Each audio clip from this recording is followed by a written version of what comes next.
Sir మీకు భూసేకరణ 2 గురించి మనం మాట్లాడాలి సార్. రాజధాని అమరావతిలో 2వ విడత భూసేకరణ సంబంధించి రైతులు చాలా గందరగోళంగా ఉన్నారు. కొంతమంది అయితే భయపడుతున్నారు ఏమవుతుందని చెప్పి. ఇప్పుడు చూస్తేనే నారాయణ గారి స్టేట్మెంట్కి చంద్రబాబు గారి స్టేట్మెంట్కి చాలా గ్యాప్లు ఉంటుంది. ఒకసారి వచ్చేసి నారాయణ గారు ఏమో పెదపరి మా ఏరియాలో ఈ 4 గ్రామాలు అంటారు. మళ్ళీ సిఆర్డీఏ వచ్చేసి ఇటు నంబూరు వైపు తిరుగుతున్నారు. మరొకసారి నారాయణ గారు ఏమో అంతర్జాతీయ విమానాశ్రయం కడతాం 5,000 ఎకరాల్లో అంటారు. రైల్వే స్టేషన్ కడతా ఉంటారు. ఈ గందరగోళం గురించి ఎలా స్పందిస్తారు, ఏం చెప్తారు? ఇది అంతర్జాతీయ విమానాశ్రయం ఉన్నారు, మరి గన్నవరం ఎయిర్పోర్ట్ పరిస్థితి అసలు ఏం చెప్పాలో నాకు అర్థం కావట్లేదు బాబు సార్. ఏం మాట్లాడుతున్నారో అర్థం కావట్లే. ఉదాహరణకి మీకు మాస్టర్ ప్లాన్లో, అమరావతి మాస్టర్ ప్లాన్లో క్రీడల కోసం 120 ఎకరాలు కేటాయించబడి ఉంది. ఇదివరకు 10 ఏళ్ళ నాడు నారాయణ చెప్తాడు, మా మాస్టర్ ప్లాన్లో క్రీడల అభివృద్ధి కొరకు 120 ఎకరాలు కేటాయించబడి ఉంది. కానీ గౌరవ ముఖ్యమంత్రి గారు ఒలింపిక్ గ్రేడ్ స్పోర్ట్స్ సిటీ నిర్మించాలి 2,500 ఎకరాలలో అని ఆయన చెప్తాడు. ఆ 2,500 ఎకరాలు సిటీ నిర్మించాలంటే రైతుల దగ్గర నుంచి 10,000 ఎకరాలు తీసుకోవాలి. మళ్ళీ వాళ్ళకి ఇవ్వాల్సింది ప్లాట్లు ఇవ్వాలి. ఇక 2,500 ఎకరాలు ఇవ్వాలంటే 10,000 ఎకరాలు తీసుకోవాలంట.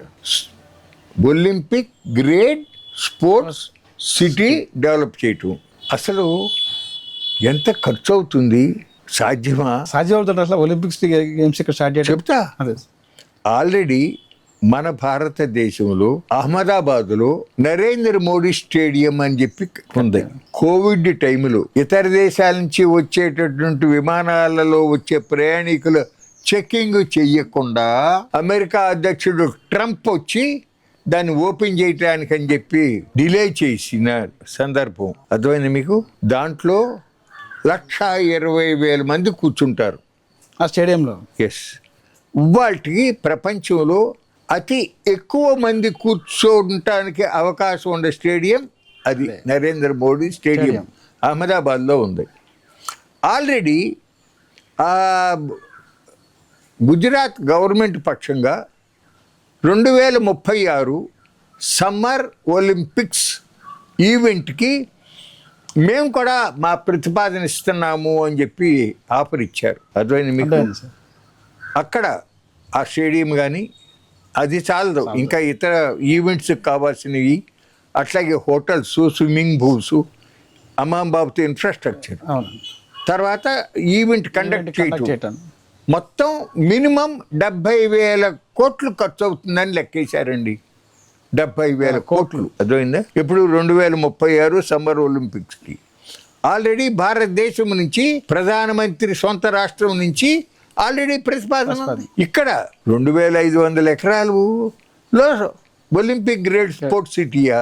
ఇంతకుముందే చైనాలో పెట్టారు, 2008లో ఒకసారి పెట్టారు, మళ్ళీ 2022లో ఒకసారి పెట్టారు. ఒకసారి ఏమో సమ్మర్ ఒలింపిక్స్, ఒకసారేమో వింటర్ ఒలింపిక్స్. మొదటిసారి 2008లో పెట్టినటువంటి ఒలింపిక్స్కి చైనాలో $42 బిలియన్ ఖర్చు అయింది మొత్తం మీద. అంటే దాదాపుగా 3,33,000 కోట్ల రూపాయలు ఖర్చు అయింది అప్పట్లో. తర్వాత 2022లో పెట్టిన దాంట్లో బాగా తగ్గింది, ఎందుకంటే అప్పుడు ఇన్ఫ్రాస్ట్రక్చర్ ఏర్పడి ఉంది కదా, దాన్ని కంటిన్యూ చేస్తాం.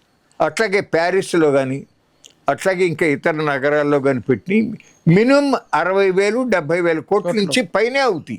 ఇవాళ ఆంధ్రప్రదేశ్ రాష్ట్రంలో అంత డబ్బు ఒక స్పోర్ట్స్ సిటీ మీద ఖర్చు పెట్టడానికి అవకాశం ఉందా? చైనాలో బీజింగ్లో పెట్టినప్పుడు కొత్తగా ఒలింపిక్ విలేజ్ అనేది కట్టారు. ఒలింపిక్ విలేజ్ దాదాపు ఆ ఒక్క ఒలింపిక్ విలేజ్కే 16,000 కోట్లు ఖర్చు అయింది. 163 ఎకరాల్లో ఉంది అది. 163 ఎకరాల్లో ఉంది. మరి 2,500 ఎకరాల నారాయణ గారు ఏమైనా పొర్లుతాడా చెప్పండి? అసలు అంటే ప్రజలకు ఏమీ తెలియదు, చెవులో పువ్వెట్టేసేస్తారా? అసలు మన పరిస్థితి ఏంటి అనేది నేల విడిచి సాము చేస్తే ఎట్లాగండి? అట్లాగే మీకు స్మార్ట్ ఇండస్ట్రీస్కి 2,500 ఎకరాలు, ఐటీ కానీ ఇతర స్మార్ట్ ఇండస్ట్రీస్కి 2,500 ఎకరాలు. ఆల్రెడీ మన నవనగరాలు అని ఉంది కదా, జస్టిస్ నగరము, అడ్మినిస్ట్రేటివ్ నగరము, అట్లాగే ఈ ఇండస్ట్రీస్ నగరం అన్నీ ఉండేవి, హెల్త్ నగరం. అవునండి. ఇట్లా దాంట్లో 5,000 ఎకరాలు ఆ నగరం 300-400 ఎకరాలు ఉంటుంది. అవును. మీకు హైదరాబాద్లో హైటెక్ సిటీ ఉంది కదా, అవునండి. కోర్ ఏరియా నేను చెప్పేది 200 ఎకరాలు. అంటే హైటెక్ సిటీ బిల్డింగు దాని దగ్గరలో ఉన్నాయి. అవును. అది కాకుండా తర్వాత పెరిగినాయి మధురబాడ ఇవి చూసుకుంటే ఎక్కువ ఉంటుంది. కోర్ ఏరియా 200 ఎకరాలు. బెంగళూరులో 400 ఎకరాలు. మన రాష్ట్రానికి వచ్చేటప్పటికి ఐటీ డెవలప్మెంటు ఎక్కువ భాగం, ఎక్కువ మొగ్గు విశాఖపట్నానికే ఉంటుంది. ఇప్పుడు జరుగుతుంది అది, భవిష్యత్తులో జరిగేది కూడా అదే, విశాఖపట్నం ఉంటుంది. అటువంటిప్పుడు 200-300 ఎకరాలు మినిమంగా ఎట్లాగా ఉంటాం కదా ఆ నగరంలో. అవును. మళ్ళీ ఇప్పుడు 2,500 ఎకరాలు ఎందుకు? ఆ పేరు మీదుగా మళ్ళీ 10,000 ఎకరాలు రైతుల దగ్గర నుంచి తీసుకుంటానికి ఎవరి తాతకాడి సొమ్ము చెప్పండి? అవును. ఎప్పుడో తాత ముత్తాతల నుంచి జాగ్రత్తగా వాళ్ళు కాపాడుకుంటూ వచ్చిన భూమిని నువ్వు అడ్డగాలుగా లాగేసుకుంటావా? లాగేసుకుని ఏం చేస్తున్నావు? కేటాయింపులకి అయిపోతుంది. చెప్తా. లాగేసుకుని ఏం చేస్తున్నావు? Reserve bank of India, state bank of India, central bureau of investigation, LIC, అట్లాగే ఇప్పుడు కొత్తగా హట్కో వీటన్నిటికీ కూడా ఎకరానికి 4 కోట్ల గాడికి తీసుకుంటావా? ఎకరానికి 4 కోట్లు. ఎస్ఆర్ఎంకి వీటికి 50 లక్షలు చేసి ఇస్తావా? అట్లాగే మళ్ళీ కొత్తగా కేటాయించారు 100 ఎకరాలు. చెప్తా. అట్లాగే Indo UK institute of health, దానికి ఒక 100 ఎకరాలు. బీఆర్ మెడి సిటీ 150 ఎకరాలు, 50 లక్షలు కాదు, ఎకరం 50 లక్షలు చెప్పు. ఎస్. నిత్యము కోట్లాది మంది ప్రజలకు సేవ చేస్తూ ఉండే ఆ సంస్థలకేమో 4 కోట్ల. బాగా విపరీతంగా సంపాదించుకుని వ్యాపారం చేసుకునే వాడికేమో 50 లక్షల. చాలా ఆశ్చర్యకరమైన విషయం ఏంటంటే బిట్టు ఎస్ఆర్ఎంకి 50 లక్షల కాడికి ఇచ్చారు కదా, బిట్టుకి 200 ఎకరాలు ఇచ్చారు, ఎస్ఆర్ఎంకి 100 ఎకరాలు. అయితే బిట్టుకి 700 కోట్లు లాభం వచ్చినట్టే కదా, అంతే కదా, మిగిలినట్టే కదా. దీనికి 350 కోట్లు మిగిలినట్టే కదా. అక్కడ ఆ 2 సంస్థలు పక్కాగా విద్య వ్యాపారం చేసుకుంటున్నారు. అసలు భూములు ఇచ్చిన రైతుల పిల్లలకి కన్సెషన్ ఏమి లేదు.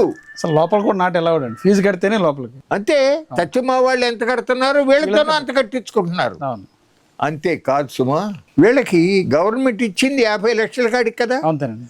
కాబట్టి మొట్టమొదట్లో గవర్నమెంట్ సైడ్ నుంచి ఒక జీవో పెట్టారు. ఈ భూములు తీసుకున్న వాళ్ళు బ్యాంకులకి లోన్ కోసం వెళితే 50 లక్షలకి మించి ఇవ్వకూడదు అని పెట్టారు. అర్థమైందా?